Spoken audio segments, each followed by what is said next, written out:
Welcome to another episode of the Be Unstoppable podcast with me, your host, Ben Wynter. Today on the Be Unstoppable podcast, we're sitting down with a man who has shaped the independent music landscape like few others. Fredrick Jude, managing director of Snapper Music, is a name synonymous with innovative thinking and business foresight in the world of music. His journey is marked by one of resilience, strategic risk-taking, and a relentless passion for music. Fred's rise in the music industry began with an underlying belief in the power of independence and entrepreneurship. After working his way up and opting for equity over salary increases, Fred didn't just help grow Snapper Music, he helped redefine its place in the music industry. Under his leadership, Snapper has secured major artists, expanded globally, and positioned itself as a major player in the independent sector. But Fred's story isn't just about business deals and corporate success. It's a personal journey shaped by pivotal choices, the challenges of balancing personal life with professional ambition, and his ability to spot and nurture talent. Today, we'll dive deep into how Fred has navigated the complexities of the music industry, what his vision for the future looks like, and the lessons he's learned along the way. Get ready for a candid and inspiring conversation with a true leader in the independent music scene. Please welcome Fredrick Jude to the Be Unstoppable podcast. And remember, Unstoppable crew, you have the power to choose your path in life, but always choose to be unstoppable. Fredrick, welcome to the Be Unstoppable podcast. Thank you very much, Ben. It's really good to be here. And really thank you for having me. It feels like only a short time ago that we saw each other, and we first met over an interview. That's right. On Zoom. Over Zoom. In COVID. And here we are, person to person. That's right. A couple of times in between. But lovely to be here. Great to have you here. Really good to have you here. You're a very innovative thinker. We love innovative thinkers on the Be Unstoppable podcast. And I had to get you on because there's things that you have done on your journey that is quite unique to the business. So I thought it'd be really good to have that conversation with you. But before we get into the business and we get into all of that, let's rewind a little bit. What was life like for a young Fred? How did your family background shape who you are today, and what role did your early life play towards you ending up in the music industry? Yeah, so I grew up in Hackney, in Stoke Newington, as one of the youngest of 10 children, 7 brothers and 3 sisters, and life was always, life was good in Hackney. From outside perspective, people always saw Hackney as a bit of a, to be honest, like a shithole. Some people would say, but to us, that's what we knew, and it was a perfect place where we played out on our bikes and made our own toys because parents never bought you anything brand new. And being one of 10, you always had your stuff from your brothers, and you were grateful. And people would give you hand over clothes from other families, from family members. And you'd look forward to that bag of hand-down clothes and go, yeah, I want to take that T-shirt. My favourite, Steve Austin, $6 Million Man T-shirt came from those kind of from a hand-me-down. From a hand-me-down. So life was, but you never knew, brand new, that was. So you just, but life was great, being one of 10. You were always kind of fight to be heard, I suppose. Yeah. And where did you sit in that dynamic of 10? Were you kind of older, younger, in the middle? Where did you sit in that dynamic of 10 kids? So I always sat in, I was always the youngest, but I always, and youngest and always the smallest.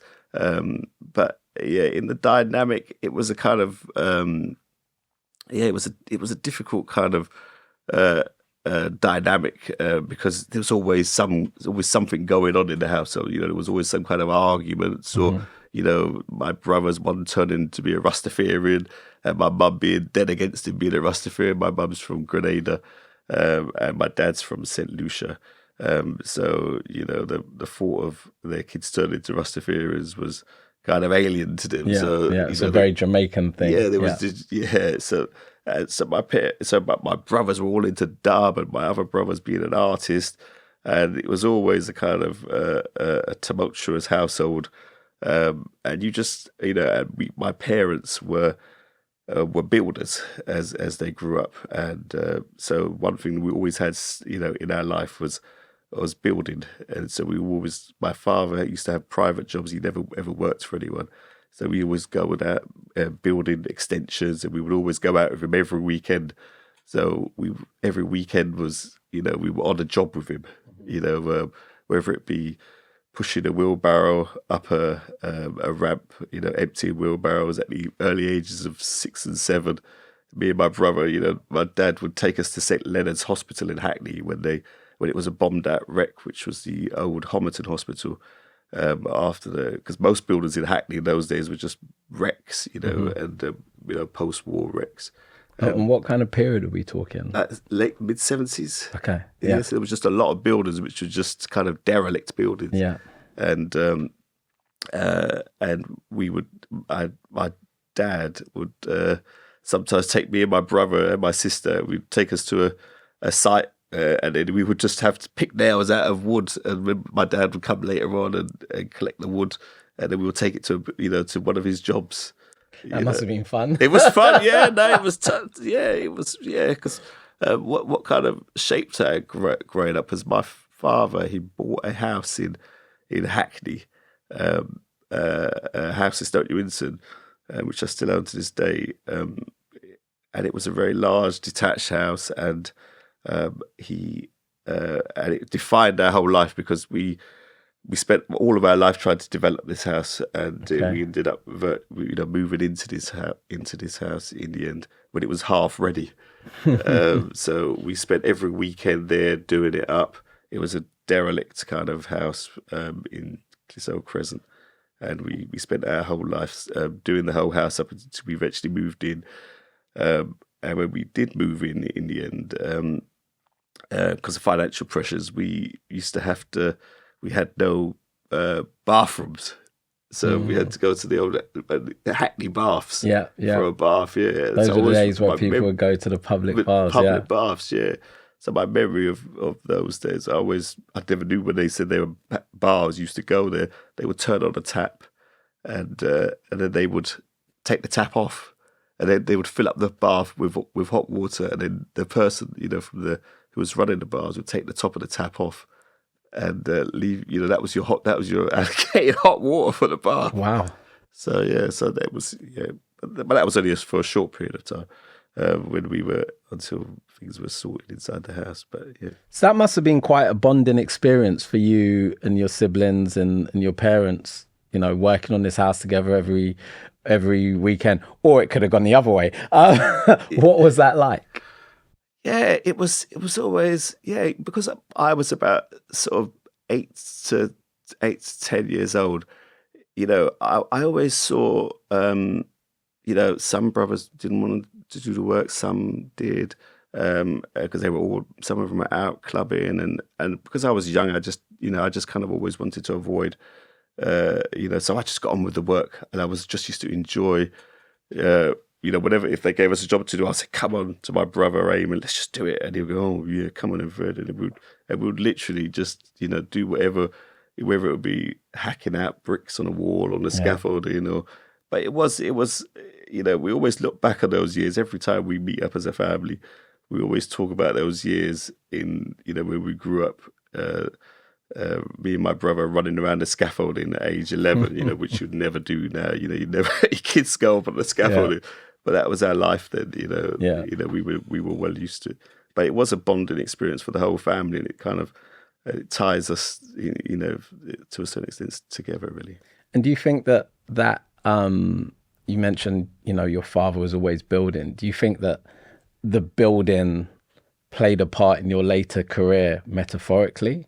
Or is that something that has helped you in life in terms of building businesses or building careers, building your personal life? Yeah, so my father and my mother jointly, The one thing they was always really transparent with us as kids, and maybe it was unusual, was they're always really clear with us about the financial pressures they had of trying to, when they bought a house and trying to develop it and running out of money, and the bank, at one point, trying to force them to sell and trying to raise money different ways. And my dad was always, was just very clear with us, this is what we're going through. And so we always, from a very early age, I always knew the financial implications of them, of whatever situation they were in. And it kind of, I suppose, as a child, you take it on and you just took it on. But, I was always thinking about finance and how to navigate your way through it. And sometimes I would try to give my dad ideas, and he would always be dismissive of me and go, "What do you know?" And sort of. So when they eventually opened, when they eventually moved in, we started to let rooms out to help pay for the house, and letting those rooms out to Irish and travelling builders, Scottish and Irish builders. We used to let rooms out. So, and then we do bed and breakfast, and bed and breakfast turned into mothers and babies, and then it turned into a children's home. So we were by the 90s, we were like a fully that house almost was turned into a fully fledged children's home. Wow. Looking after adolescent reoffenders from the ages of 13 through to 18. And I was the same age as them. Wow. So, and you're still living there? I'm still living there. Wow, yeah. That's incredible. Yeah. A lot of the kids that we looked after are now the same age as me. And they all came to my parents' funeral a couple of years ago. Yeah, many, many years later. And they talked about how they grew up in the care home, but they, called mum and dad, mum and dad. That's beautiful. That's really special. Yeah, so... And what type of, growing up in that way, so many people coming in and out the home, you're engaging different types of people, Irish, Scottish, like I said, mums with their kids, and then kids that have been offending, etc. What kind of impact did that have on you as a young person growing up? I suppose you just had to, like anything, you just deal with whatever situations in front of you, and you don't kind of think of yourself as any different to anyone else. You just think your life is slightly different, but that's just the life you know. So I suppose it shaped you. You had to grow up really quickly. I was always defending my parents half the time. When these kids, I'd have to sometimes, when I was turned 15, 16, I'd have to go and be the appropriate adult for them at the police station sometimes. Oh, wow. Because they would, if they were called out in the middle of the night, my mum would say, "Oh, Fredrick, could you go down there?" One of them was in Hackney police station, and they needed an appropriate adult. Or me and my brothers would have to go down there, or they would have to go down there. We'd have to look after the care home. But through the care home, it allowed us to then we grew to another care home for children and one other care home for children, and then we ended up buying a house. So life wasn't always that difficult, So we bought a house in the country where every weekend our whole family would go to the house in Whitstable in Kent. Oh, wow. For the weekends, yeah. And that would have been the late 80s? That would have probably been like the 90s, yeah. 90s, yeah. So for a black family, home in Hackney, home in the country. Home in the country, yeah. Early 90s. Early 90s. Doing all right. We were doing all right, yeah. It came across like that, but yeah, it did. And we did. We had from outwardly, we had things that other people didn't have for people like us growing up where we come from. But my parents were really warm and, welcoming to everyone. Yeah. So it kind of really, it was brilliant. Yeah, we would, but I suppose that built on the back of when we were younger in the 80s, my dad used to have he bought land in Whitstable in Kent. So we was used to camping in Whitstable, and then he ended up buying a house in Whitstable. So for him, it was a natural progression to buying a house when he could. And it was a great, we had a great life growing up. Yeah, it was hard work, but we had fun and play. And what was your relationship like with your dad? 'Cause you mentioned that he would have you building on the weekends, and he seems like a visionary figure. Buying the house, doing the house up, buying a place in the country. What have you taken away from him, from those experiences with him? My relationship with my dad, it wasn't always the most talkative. We didn't really have many conversations. I got on probably better with my dad in his later years. In his early years, he was very difficult. He was, I suppose, he had a lot on his mind. But I had a great relationship with my mum. So I didn't feel as though I missed anything. I was the youngest of 10, and me and my mum. I always said to her I'm her favourite, and she, and she would laugh. And but so yeah, it was fine. My dad, he was. But I always kind of watched him, and he was my greatest role model. But I didn't really have a great relationship with him growing up. Yeah, it was kind of more from afar, really, watching him and seeing him how he was with where he wanted to be in life, really, which kind of shaped me as a person. So your journey in music has been remarkable, but every story has a beginning. Walk us through how you first got your foot in the door and the path that eventually led you to music and to snapper music in particular. Okay. So I came out of university with a degree in accounting and law, and I held my university degree, a certificate up, thinking I was going to get a guaranteed job. So I applied for all these graduate recruitment positions, and nothing happened. So in the end, I decided to temp because I started to get a few job interviews, but then you wouldn't get any further really. So the one with temping, you didn't really have to do much of a job interview.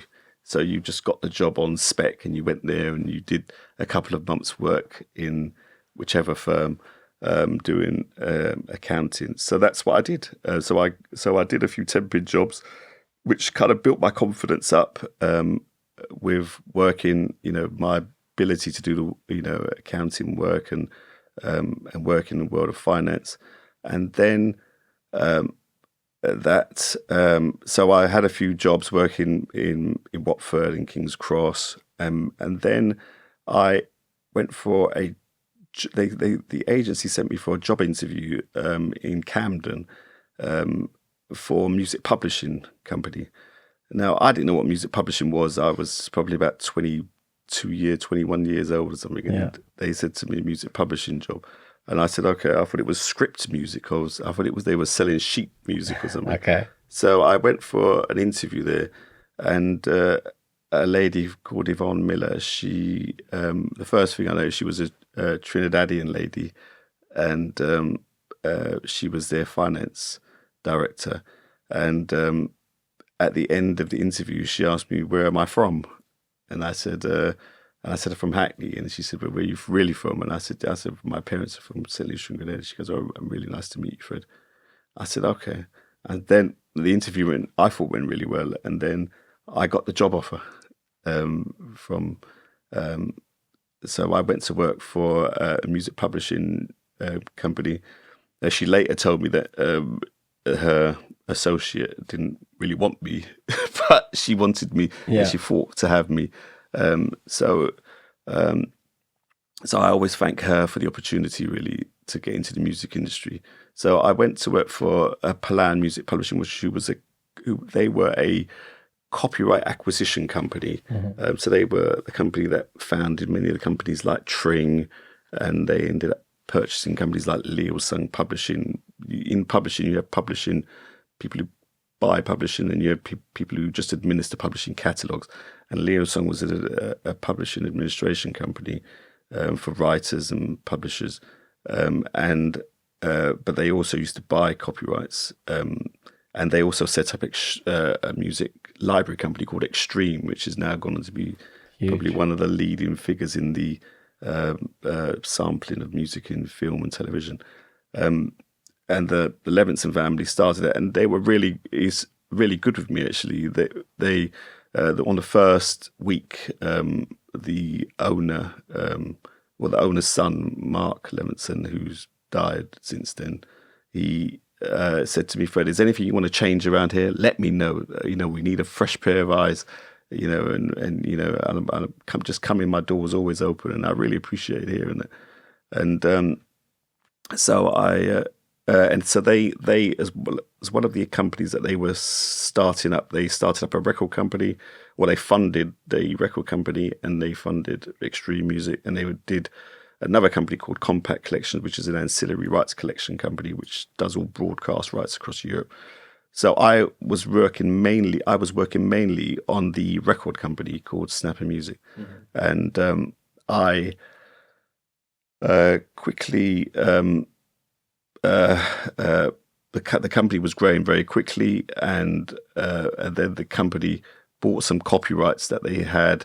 There was a bit of an issue between the people who, the Levinsons, who I had worked for, and the people who were heading up Snapper Music. They had an issue when Snapper was supposed to buy Castle Communications when it was sold, but we went quite far down in acquiring Castle, and then they decided to pull out, which was much to the annoyance of my predecessor, John Beecher. So we didn't actually purchase the catalogue, and we ended up with huge break costs. So when you try to purchase another company, and you have all of the financial and legal firms acting on your behalf, if you decide to pull out or something goes wrong in the transaction, you have what's called break costs. And these are the costs where you have to pay for all of the accountants and legal services. And so it caused a bit of a rift between the owners. So it was at this point that they said to me, "Fred, well, we're not sure which way your path's going to go, because we may not be continuing this company." So I had to, for me, it was like a choice. So I had to either stay in Camden working with this group company or to go and work directly for Snapper.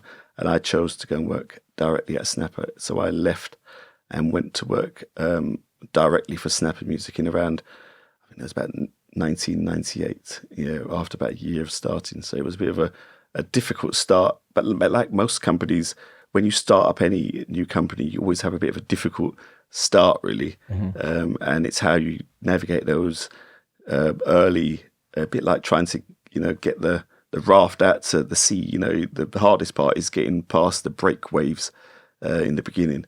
But once you've got it out to sea, you should be fine. Yeah. So tell us about Snapper Music. So you've moved into this company and you've decided, I'm going to stay here. Tell us about the company. What's it about? What's it like? What type of artists? What type of music? And how did you find your home now? So Snapper Music is a company set up, a record company in a very traditional sense. I mean, you get lots of different types of music companies now that are doing lots of interesting things, but we were very traditional kind of model of, we acquire catalogues from various artists, and we also sign new music, new artists to the label, and we release their new material, and we usually try to acquire their older material. So around the time in the beginning when I first moved over, we were doing artists like Peter Green, who used to be in Fleetwood Mac, and we had a load of other artists who were the drummer and guitarist from bigger bands like Halloween and whatnot, but who didn't do that well. But we also acquired bigger catalogues from bands like Wasp, which is a metal band in America, and Osric Tentacles, and we bought catalogues from Osric Tentacles and the Pretty Things, and we owned most of the Wasp catalogue. So we made significant purchases using bank finance and venture capitalist finance to secure these acquisitions of catalogues. So I suppose it was geared up. Snapper was really geared up to kind of mirror what Castle did, which my predecessors used to run. Castle Communications was a similar company where they bought lots of really big labels like Pi, Transatlantic, and Sugar Hill Recordings, and then these copyrights have a life after an album is released. So you can continue exploiting the same catalog for many, many years after its original release. So with Snapper, we tried to do a similar model, which was to buy catalogs and continue to exploit them, putting out records, re-releasing old records, and then engaging with the artists to sometimes put out their new material. So we did that we did that quite well, actually. Yeah. You've made some unconventional but bold financial decisions throughout your career. Like, I've heard you speak about passing up pay rises in order to secure equity, which really interested me.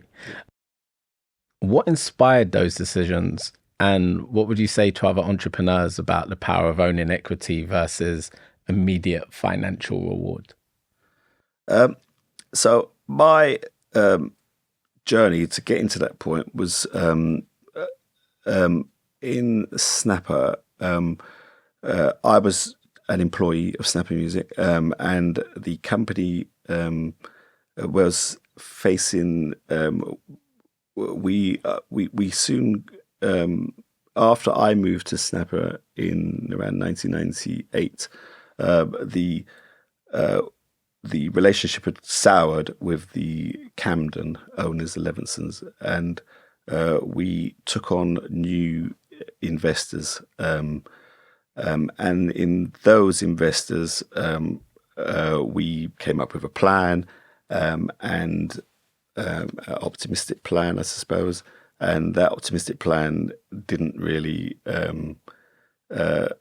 play out. I suppose, like lots of these institutional investors, they have an exit strategy. So they want to see them put in their money, and they want to see within a certain time period that they have an exit where they sell the company or float the company, as we probably thought back in the days that we would float Snapper Music. But it's based on turnover and profits going in the direction that you've said they would in the plan.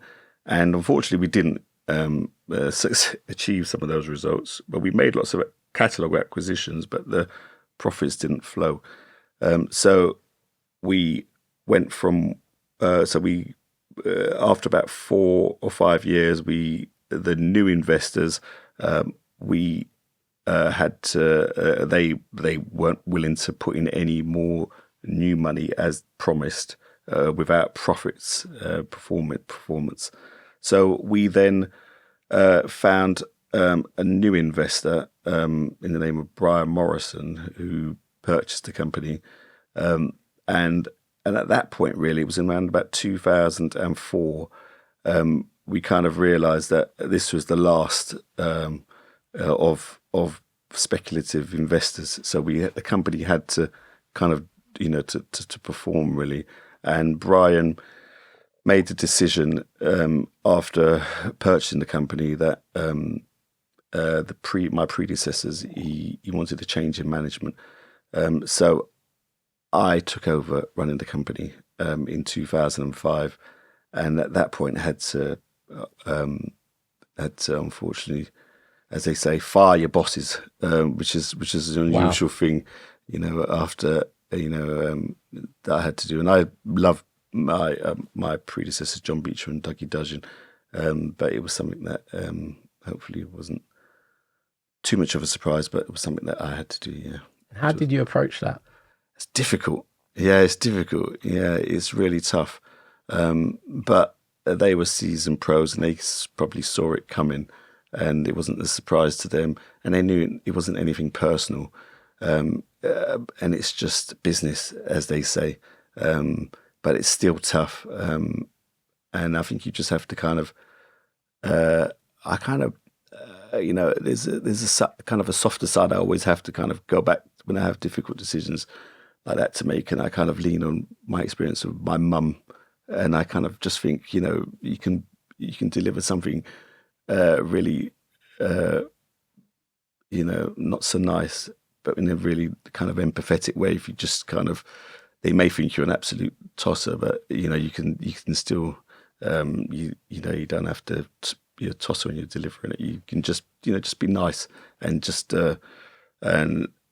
and that's what I did. It was tough, but yeah, it was, and I still remain friends with both of them, and I still am in contact with them, and go for lunch. So we still keep a relationship. But after me purchasing, after me becoming the managing director, I started to. It was at that point. It was around 2007 that I had my own thing going on with my care home companies. Because my parents' company, their care home business closed down in around about 2000, which is completely aside from everything else. But that care home, that children's care home, it closed in 2000, and we brought new tenants in to take over the building. But that company then went bust. So me and my sister had a decision to make, which was to continue in what we were doing, or to continue what we were doing, or we would continue, or in work, because she was working for somebody and I was working for somebody. But I said to her, look, why don't we try and start our own little company up together? Doing what we both know is in our heart, which is running residential care homes and care, in children's homes. So we said, okay, let's do it. So she was working for somebody, I was working in Snapper still. So we started this care home business up. So that kind of was growing along at the same time in around 2007. So it was at that point that I had a real interest in trying to acquire more and more shares in Snapper Music. So I looked, obviously I had a very good knowledge of the balance sheet, and I could see there were some minority shareholders in Snapper Music who owned small 1% and 2%, up to 7% shares in Snapper Music. So I contacted them, and I knew as a minority shareholder, there's not much you can do with your shares, but I thought that if I was to be able to purchase all these little bits, it would give me something substantial then and I thought, so I contacted a lot of these people, and I bought their shares from them. We negotiated a price with them, and sometimes meeting them on the M25 to give them cash, to make them sign a share transfer form, and navigate because when you buy shares of somebody, you have to also look at the articles of association for the company to make sure there are no preemption rights, that other shareholders can't buy them first. So you have to get them to waive their ability to purchase those shares if that's in the share agreement. So just for the purpose of some of our listeners, as we go into conversations about shares, and for those that aren't familiar with understanding shares, what's the importance of shares within a company? Why would it be important for somebody to acquire shares? What's the thinking behind that? Yeah, so I suppose the shares are everything, really. Who owns the shares owns the company. So behind every company, in whatever shares they have, and they may have different classification of shares, it's the share ownership that determines who owns the company, and then who makes the decisions, and who most likely takes the risks, of if that company but owning the shares also comes with its own issues, because you also, it's the major shareholders that usually guarantee the debt. So if there are debts in the company, loans, then those owners, then those majority shareholders will have to sign the loan security documents, and they'll have to provide their own, their house or whatever equity they've got against that security. So, what would make you want to do that, first and foremost? And secondly, as a married man, what role did your wife play in that? Because I'm sure she had something to say about, you acquiring shares. And we'll get more into that a little bit later, but I'm sure she had something to say about. Yeah, my wife, she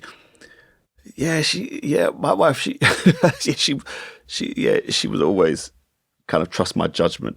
So if she's probably got a very limited knowledge of, share and that, but she knows the fundamentals of, who owns the shares on the companies. And she saw me putting in more work into the company, and we had an opportunity to, where I did have to have a conversation with her where, if I was to acquire enough shares, then at some point I would have to take on the debt responsibility. So that's where I had to have a conversation with her and say to her, Maria, we may have to put the house up as collateral against the loan. And she said, she said, if you think it's a good idea, then I'll trust you. How important is it for you to have somebody like that in your corner that trusts you, that can support you in that way, your vision, without putting up a wall? And you speak to a lot of men and they'll say, I want to do this, but my wife is, or my girlfriend, and a lot of women that will say, my boyfriend doesn't get it, and my husband. How important is that to you, to be able to have that person in your corner that just says, I trust you, I get it, let's do it? Yeah, it's really important. I speak to so many people who say, I try to give them advice about, say buy to let or buy, and they say, talk to my wife, Fred, please.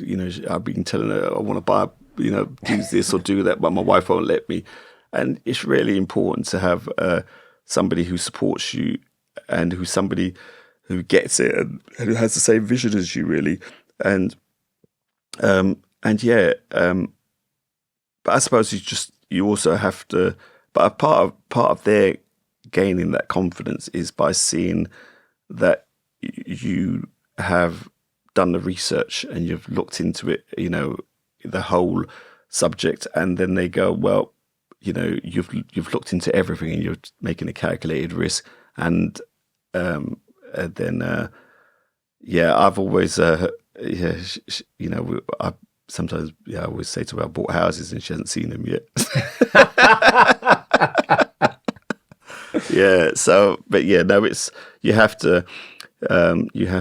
You do need the support of somebody who's there by your side and who's there just to back you up, really. Yeah. And she's always been there. She's always backed me up on everything I've done, really. You're a very lucky man. but it's not always the case. No, it's not easy. Some people have, they worry about things. You've got to take a gamble in life. If you don't gamble on something, then you can have nice houses and cars and holidays. But at some point, I've always been a saver, and I've always been somebody who's taken whatever we've earned and tried to invest it in something. So you've just got to have that, if that's what you want in life, you have to kind of have something which you're striving towards and keep pursuing that, really. Do you think that that's something that's that you've learnt from growing up, from watching your parents and watching their journey of wanting something, then building it, and you doing the same, but in a different way? I've always seen, like my dad, he wanted things that he wasn't really kind of supposed to have, so he wanted the house in the country, and as an economic migrant coming in from the Windrush, they weren't supposed to have houses in the country, and he wanted a house in the country. He wanted the nice car and all those things, and I've always been the same. I thought, well, I just wanted to have things that kind of people go, well, you weren't, you're not supposed to buy in the company, and they go, yeah, well, I'll buy in the company. And when I went to the bank and said, I want to take over the debt, and, the debt was, about £3 million, and they're going, how are you going to provide security for this debt? And then they almost be dismissive. And I go, well, I can. Well, I can do this and do that, and I'll show you this. But it was difficult, they weren't always willing, in the beginning to let me take over the debt. But I had to manage to convince them over a period of time that they could. And we did have a helpful bank manager who was on my side, really, to kind of to help me facilitate that transaction when I ended up finally purchasing the company. And I'm going to get to how you purchased the company, but what steps did you take to convince the bank that you could fulfill the debt? Yeah, so he said to me, I suppose it's their media bank, so they're used to investing in the music industry. It's Coots Bank, and he was a lovely fellow called Richard Skinner. He just believed in me. He said, Fred, the first thing we as a bank have to do is we have to believe in the person who are lending the money. And he said, I believe in you that you're going to make the right decision when it comes to it. And when I went from working for a company to actually running the company, one of the biggest transitions I had to go through was to make that transition from when you're just an employee, things kind of happen around you, but then, that you haven't really got control of. But then when you become the person in overall charge, you have to make decisions that may bankrupt the company or may make the company do really well. So, if I said to you, right, can you make the decision, should we make this purchase for £500,000? You may go, I don't know if I want to do that. Is it going to be all on me? Yeah. Because then you have to make that decision all on you, and you've got 30 or 40 staff who are believing in your decision to purchase a catalogue. And are you going to, so you have to have some belief, but it's about doing the homework and making sure that you're making this decision for the right reasons, really. So I always, so when I made that transition, I made one transaction. I've wanted to really sign an artist and probably paid over the odds for an artist. A Cradle of Filth, a heavy metal band.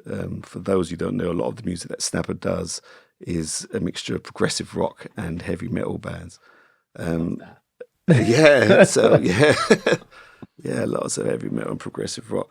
So we signed a band called Cradle of Filth for their new album, and yeah, so you just have to kind of but so you have to convince others and that you have that ability to make the decisions based on research, a bit of gut instinct and a bit of forward thinking, but really based on mindset, mainly based on research, really. Your journey from Snapper's early days to becoming the managing director and major shareholder is truly remarkable. But what do you think was the turning point that made you realize, right, I want to take the reins and I want to own this company? What was that moment, and what did you do to make that happen? Yeah, so when I decided that I wanted to own the company when I had a good feeling of, I'd been running the company for a few years, and I thought, do you know what? I know what I'm doing now. I'm good at this. I can actually do this, and I don't want to start all over again in another company. So I really want now to purchase this company. So we had the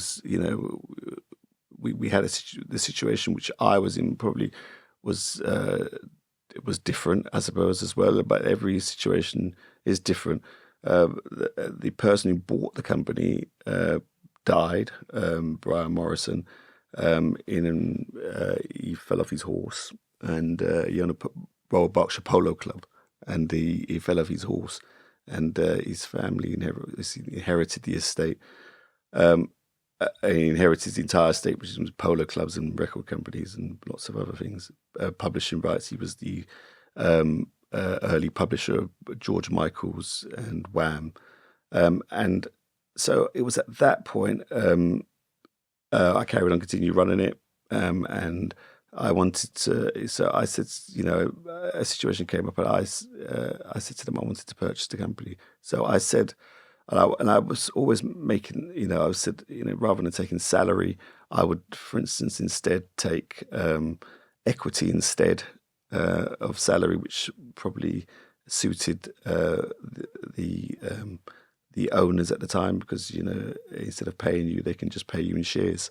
So I took shares instead. So at this point, you've been acquiring shares from other shareholders, and now you're foregoing some salary in return for shares. Yeah. And I got to a point where I needed probably just the last batch to get me over 50% shareholding, and I made her an offer, which she accepted. They accepted. So and 50% would make you the majority shareholder and give you control of the company. Make me control of the company, yeah. And part of that deal, I suppose they were looking to sell anyway, because they were looking to reduce their debt exposure. So it suited them and suited us and me that I would take over the debt and I would become the majority shareholder. And it was a bit of a gamble for me, because you only own 50%, but you're taking on 100% of the debt. Yeah.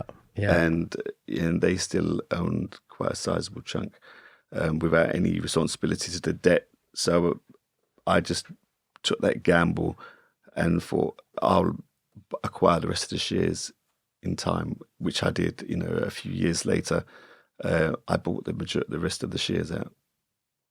Wow, yeah. It's incredible. So as someone who started at ground level and you eventually became managing director, what personality traits and practices have been most essential to your success, do you think? I would say appreciating that businesses like mine, Snapper Music, is really a people business, really, first and foremost. So I'm not the best marketer, I'm not the best legal affairs, I'm not the best salesperson, but I know how to do. I know how to read a contract. I read contracts all the time. I know what the marketing campaigns are. I read them, go through them all the time. I know where people are selling. I know what's selling. I know what's not selling. I know the state of it. So you've got to have an understanding of what everybody does in the company, and know intrinsically kind of not how to do their job, but know a bit about their job, that they more than just kind of. So I know, I've studied InDesign, so I know what our production person's doing on InDesign. So I know some of the, on my way around it. I know, I look at the contracts and wondering why he hasn't put certain clauses in the contracts, favoured nations, etc. So you know where you're around lots of different areas. So you have to have you believe in, you have to, if you're going to, you have to leave people to do the job, but you also have to have a good understanding of what they do and believe in and find the right people to do those jobs. So in Snapper, with lots of the people, half the staff have been there for more than 10 years, and some of them have been there for 20 odd years, like me. So, you have to look after people primarily, and create an environment where people want to stay. Yeah. And be fair and make it enjoyable as well at the same time, Yeah. So let's talk about investment. Yes. One of your favorite subjects. You've successfully secured significant backing from Snapper to fuel its growth and to scale to new heights. What's the secret to positioning yourself as an attractive proposition for investors? And for those aspiring music entrepreneurs out there, can you walk us through the process of securing this type of investment? What does it really take? Okay, so if you want to attract investment, the first thing you've got to, I suppose, remember is you're asking somebody to put their money into your project. So the first thing they're going to want to know is lots of statistical information. So they're going to want to see plans. They're going to want to see plans on what you've done so far, and also your projections of where those plans take you into the future. And everyone's seen Dragon's Den when they say, how do you see this exponential growth from, I don't know, from 100,000 year one to 2 million year two, and they just call it fanciful. So, so you really got to make sure if you do have growth in your plan, you know exactly where it's coming from, and it's really, as they say, they invest in the person first. So you have to be a kind of person which is investable, and you have to have a plan and a project which are investable ideas, and you just have to you have to just convey that you've done your research. I can't convey the importance of that more so than that. Really, you really, when in the past, when we have tried to sell assets, and we haven't done that many times really, but when we've tried to raise an investment in the past, we have got every statistic going, in terms of how many sales we expect to see at different price breaks, and where we see the new funding coming from, and where the money's going to be going into, and how they, you almost need to roadmap where they're going to get, you need to be thinking, they're trying to think where they're going to get their money back. So if you get into the mindset of them, then your plan should be geared up towards what they think. So they'll also be concerned about security of, people leaving the company, or them putting the money in and suddenly the people fall away and their money isn't secure. So you need to provide a plan where the people are very stable in those jobs, and you're not really, they're not putting their money into something that could just they'll end up running themselves, because an investor doesn't want to run a record company or an idea. They want you to do it, and you to turn their money around into a profit. How do you go about finding an investor?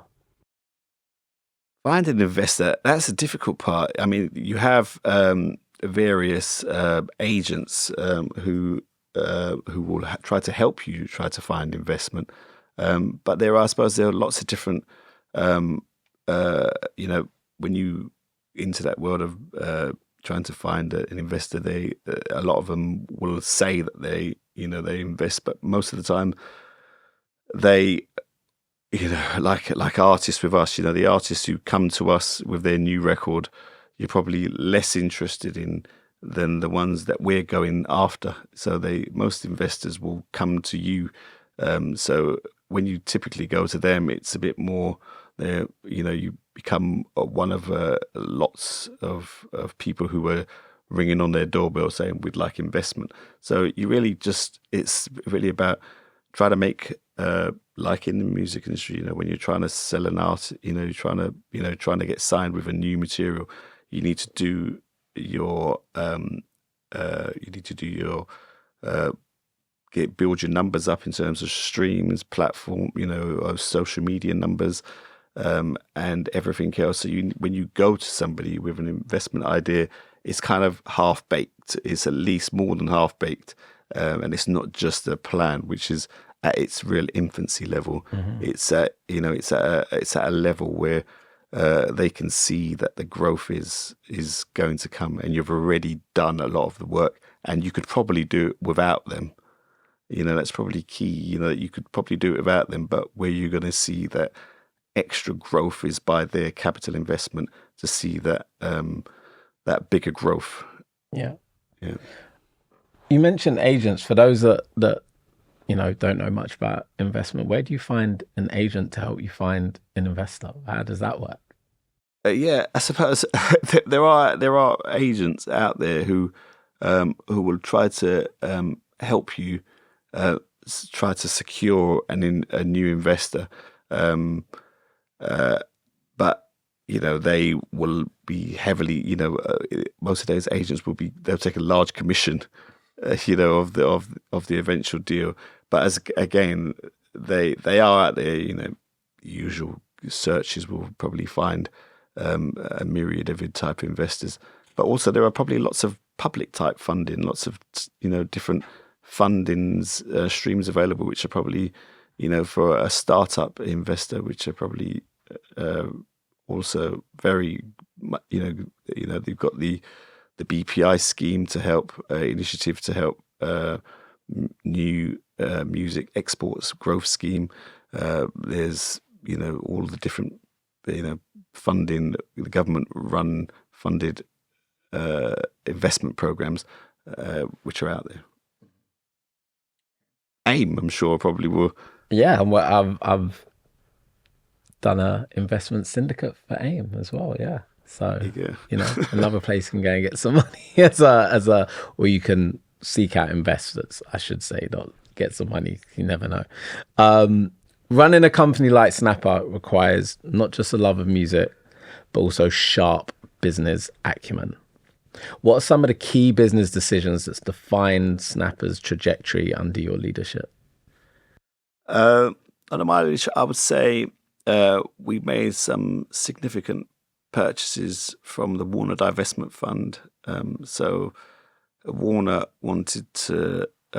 Warner Music wanted to, the Warner Divestment Fund, they had to divest some of their music catalogue. Now, the majors never sell any of their copyrights, but they wanted to buy, I think it's the largest stake in EMI.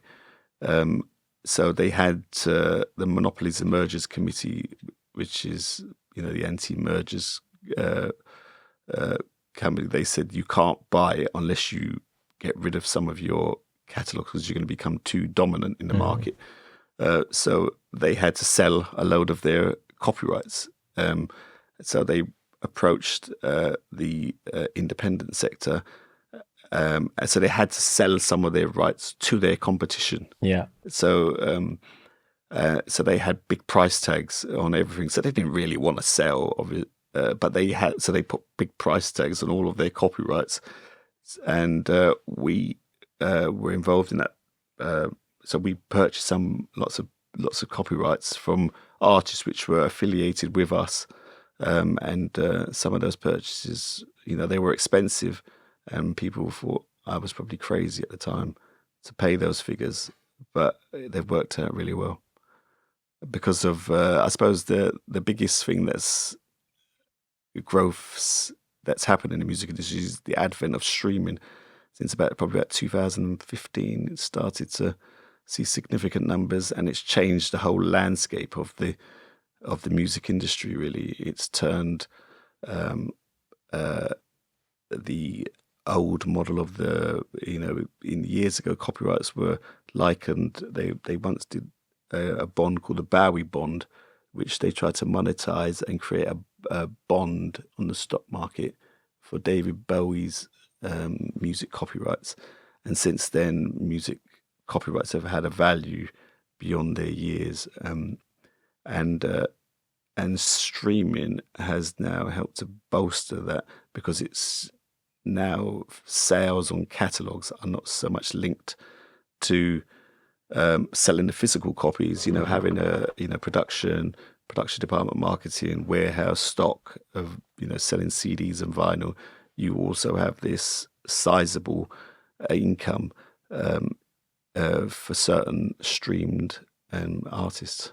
It's almost like added value to the asset being the record, right? Because you can see in real time that asset is growing in value with every stream that takes place, I guess. That's right. Yeah, exactly. It becomes like an annuity, so, every, and you can sometimes, you have an artist who gets played on, either gets picked up in a Netflix film, and then suddenly your streams go up, or you get a sync that happens, for a film, and suddenly your streams go up exponentially because kids start doing like a TikTok dance to that song that they've heard in the film or in the program. So we've had that, where people just doing TikTok dances to songs where some of our songs have been played in movies, and then the kids start doing TikTok dances to them. So on that, a lot of your catalog spans decades, different genres. How do you ensure that Snapper continue to innovate whilst staying true to the roots of the original compositions, the original music, and the original audience in this new era of streaming and social media and everything else? Yeah, so as an independent record company, we, and I think like most independent record companies, they have to operate in the niches. So we operate in the small niches of the industry. So we operate in the metal, heavy metal, and the progressive rock. And if we the temptation is to sometimes want to operate in the mainstream and and have the big hits in the pop and R&B and black acts, but they just don't. It's very difficult to, in the old days, it was almost impossible to get records played at the radio. Yeah.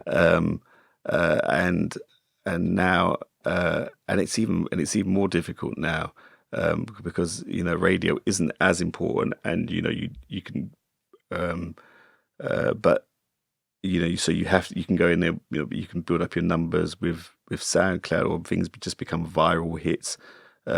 So we operate in a niche which is comfortable for us. So the way we innovate is to continually kind of operate within our niche and grow that market, and really try to exploit, the niche that we're in, because we're in the kind of collector's market where people continue to purchase. So we do these lavish box sets, these 40 CD box sets. Yeah. And those kind of things. So we kind of operate in those niches, really. So the physical is still really important to you. Physical is still very important, yeah. So we're still probably about 70% physical. One of these days, I always say, our warehouse down in Brighton that's holding 2 million units of stock. When is it? These CDs, who's still buying them? But luckily, somebody's still buying them. So how do you in a market that is completely leaning towards digital streaming, you're seeing majors making huge cuts because they're digitizing everything and utilizing AI. How does a company like yours that is selling 70% physical manage to maintain that type of sales, I guess, within that space, and also embrace AI and the future?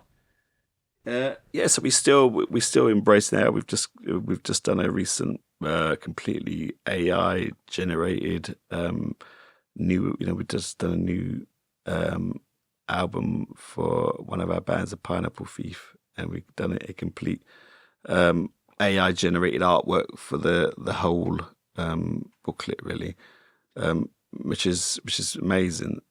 So we continue to strive in, adopt new principles. I suppose AI will end up becoming a bit like the computer was, the innovation that the computer was back in the 90s. It's just going to become a tool, and a really good tool for people to probably help them write songs which they probably will never admit to, and help them to make records. So, yeah, for us, again, it's about operating in those niches, and I always say the principle: just continue doing what you're good at. If you're in doubt of where the direction of the company is, look at the past, see where you're good at, and kind of stick to that. trying to veer off the path. You should always, as in the music industry, we should always be putting out records we love, and we still do. We always have at least. So we have a policy of about no more than 4 new artists that we're working on each year. So we take 4 new artists, and we try to try and push their new music. We're bands that not necessarily start. So we try to always try and remain current. And it gives everyone in the office, a chance to be excited about something that they're passionate about as well. Yeah. So, it's about kind of mixing that whole business up, really. But that's how the music industry has always been. You have the front of the, you have all your new music at the front, but you've got the catalogue which is, mainly bolstering the company. Yeah. And propping up the company. How important is it for you to keep your employees excited? You've mentioned that, a lot of the team have been there for a very long time. How do you keep them motivated? How do you keep them excited? And how do you stay motivated and excited? Yeah, the staff, I suppose we do lots of, fun things like going away, canal boat barge trips and skiing trips and stuff like that. And just kind of make it a nice environment for people to work in. As I say, my staff will go, yeah, but what about work from home, Fred? And I go, because I've always been a kind of, I'm a bit of a traditionalist, I like to see people, and I'm always in the office, and they probably... I couldn't work for you then, Fred. So, you're like, what? We'll come in the office now. Come in the office, exactly. Yeah, kind of. Yeah. So we try. It's a mixture, isn't it? Some people's lives have changed since lockdown. Yeah. And we've taken it on board. Some people have got dogs, and they've moved further away and whatnot. Yeah. And with certain types of jobs you can work with it. But some other jobs where you've got to see him more. Person to person. So we just kind of, it's a bit of a mixture, just try and keep it fun, always be there to kind of talk to people. And, as I say, hopefully as a record company, it shouldn't be too hard to attract people, because people want to find out that, and I've got a love of information and interest for the, if you're, I don't know how anyone can get bored, you could be looking at how our, the money flows in America, BMI, ASCAP, to see how the publishing royalties flow in across Europe, PPL. There's always something that people should be, I always say you should be coming and asking me about, because it's a fascinating industry to work in.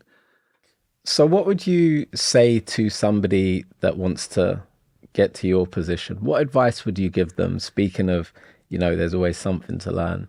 What advice would you give to someone trying to get into your position? I would just say, don't be afraid of starting at the bottom, and don't be too precious about what you do once you get your feet in. Look at the person. I started at the bottom, and I was just always quick to ask the person next to me, "What did you do? And what do you do?" And I would say to them, a lady was in, she just did the Leo Sung copyright administration, and by that I saw that they were. She was administering a catalogue because they own the Baywatch song, Always Be Here. And I'd say, well, how does that work? And where does the money come from? And she would tell me it came from the BMI, ASCAP in America. And then you suddenly work out how the money flows, and they would take, how their commission structures work.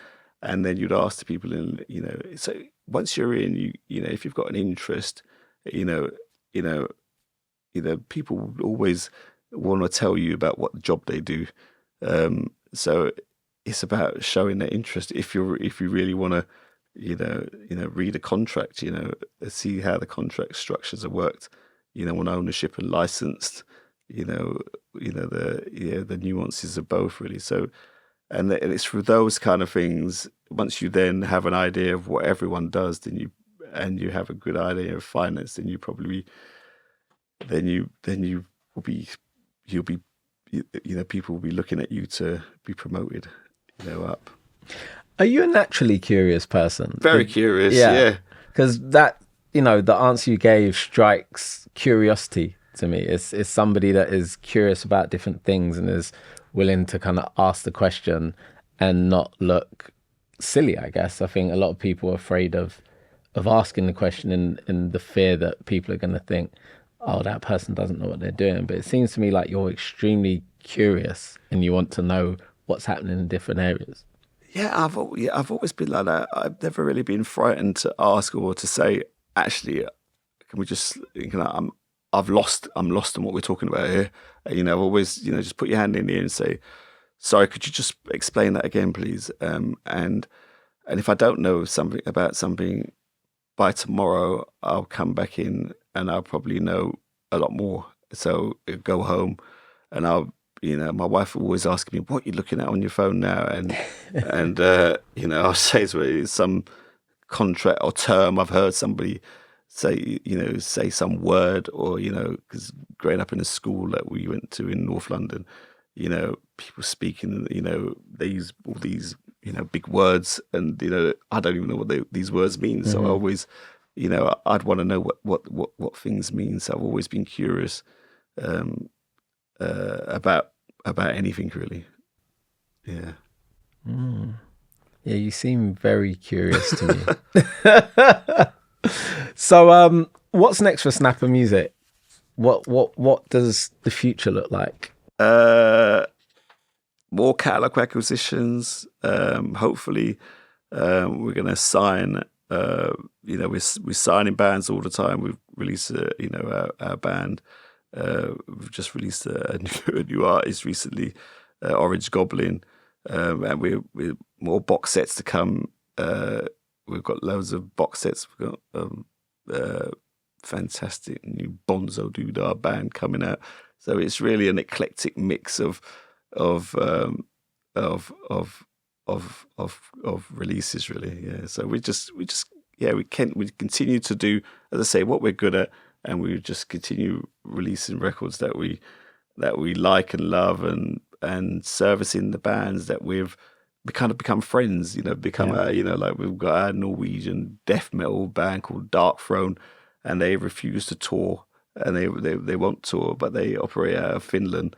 Okay. And they've got a massive following, but they've just become like our friends. We've been, so we buy catalogs, and when we usually acquire these catalogs, the artists haven't been paid for God knows how long, and then we'll start putting the records back out. We'll start selling them in the shops, and the artists suddenly they start to derive an income, and then they're really grateful. And it's kind of about building that community of keeping those artists going and keeping their keeping their income going, really. What's your thoughts on catalog acquisitions at the moment? There's a lot of talk around that. You're seeing major players coming into the music space, acquiring huge catalogs at eye-watering prices. And there's a real kind of almost a gold rush towards catalog acquisition in its different forms. What's your thoughts and your takes on the current climate of catalog acquisitions? Yeah, it's I can see why it's fueled, because it's going back to this annuity. The longest running subscription model is the BBC. They get this money every month, and it's and then Sky had it, and before everyone wants the subscription model business. So you can't buy anything for an outright fee anymore. It has to be, they'd rather take £1 a month from you than get you to pay 50 quid. Yeah. So it's, what's fueling all of these catalog acquisitions is it's the principle of all of this ad market, the Spotify's and the YouTube monies, and it's the annuity that, because these companies who are backing, people like Hypnosis, who you're probably referring to, is that longevity and that income, and especially in the publishing, because the publishing rights last longer than the record rights, because they go for the years after the writer, as opposed to the record rights, which just go for 70 years after the release of the actual record. So, there is this bound to be a huge spike, but yeah, it's a difficult one, isn't it? There's much talked about the hypnosis uh, strange structure of the deals, but yeah, it's you got to be a bit careful about purchasing um, rights based on streaming income, because the streaming income may be a bit variable at the moment, because some people are seeing more income from things like YouTube Shorts. Because I came across a catalogue the other day to buy, and it was just based on the pre-YouTube Shorts money was next to nothing, but post it was huge, but they may not last. So there may be it might just be a nuance just with one or two songs, but yeah, it's great. I mean, I think it's great that it's created this interest and buzz around catalogs. Obviously, not if you're buying, but if you're in ownership, it's great. So it's I think it's a good thing for the industry in general. Yeah. What do you think the music industry will look like in 10 years, and how have you positioned yourself and Snapper to take advantage of where you think it will be? Yeah, I suppose if you're in rights ownership, I suppose you'll always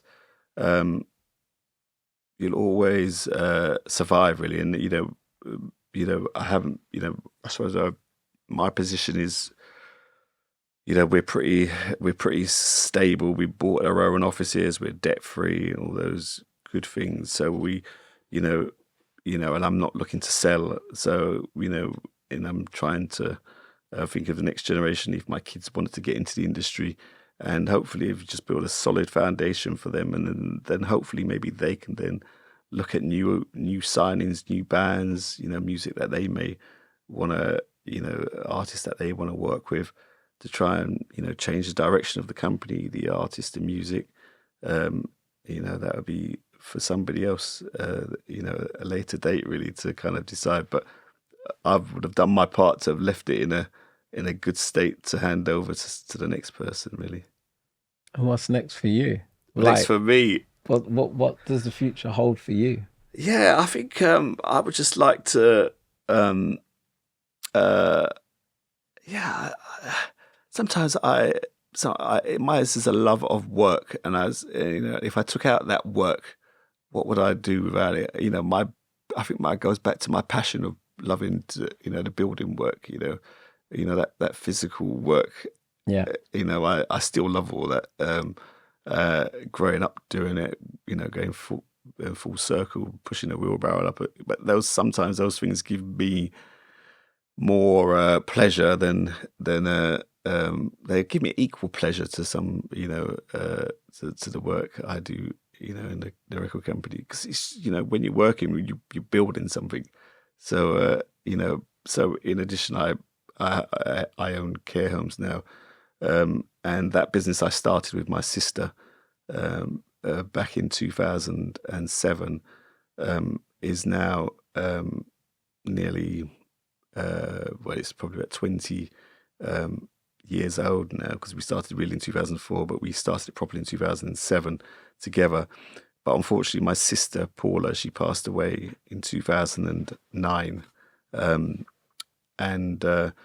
So I had a choice, to carry on or to carry on doing both or do one.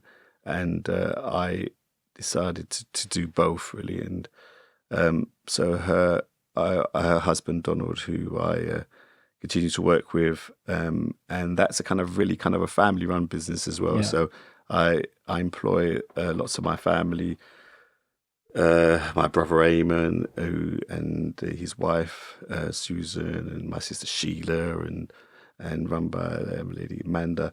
We run that care home company, and we now have over 25 care homes, and we employ about 300 staff. That's incredible. Yeah, and we look after mainly people with autism. That's autistic brilliant. Spectrum disorder. Yeah, and we look after about 70 people with autistic spectrum. Yeah, we have some amazing results. It really gives me amazing pleasure to kind of see the transformation in their, from where they may have come from in long stay inpatient units to working with us where we build environments for them to grow and to nurture them, really. That's brilliant. Well done. That's really, really Bit important. of a strange, work. 1 minute I've got a social worker in my head, next minute I've got a band manager. A metal band. Metal band. How important is legacy to you? Because it seems like, you've continued the work of your parents with the care homes. You've continued to create a legacy for your sister with that as well. And having the family involved, it seems like a huge legacy company project. How important is legacy to you? You've mentioned, handing the company down to your kids as well. Yeah, I think it's, I suppose just by trying to keep growing something, I suppose you just don't know when to stop growing something. I've never really been into selling, thinking of, this should be geared up towards. I had never had a plan to build something to sell it. So I just kind of always had a plan to just keep building and building. And one day, a bit like my parents did for us, was to pass something down and to give your children a job. My dad was always, he's a massive believer in he wouldn't never have a credit card, and he always had cash, but he wasn't frightened of taking that debt, and he wasn't frightened of taking a risk. And I just kind of want to instill those things to my kids, really, and that, and give them that power of belief, really. And that power of belief just comes, maybe like a lot of Caribbean parents. My mother always said to me, pray every night, pray every night and ask for what you want. Yeah. And I've always done that, and it, not saying, try and advocate with a certain religion, but you just kind of advocate a belief in something. If you continue to believe in something, and then if you have that belief that it will come true, then it will, then it will manifest it in your mind, and then you would then help you to succeed, really, if you believe it's going to come true. I think belief is really important, and I think that's a good way to lead into a final question. This is the Be Unstoppable podcast. It's built around a mindset, an attitude, a belief to be unstoppable. What does the concept of being unstoppable mean to you? And how do you embody that in your own career and in your personal life? Yeah, being unstoppable for me means being relentless in your pursuit of what you want in a nice way. Just to not stop.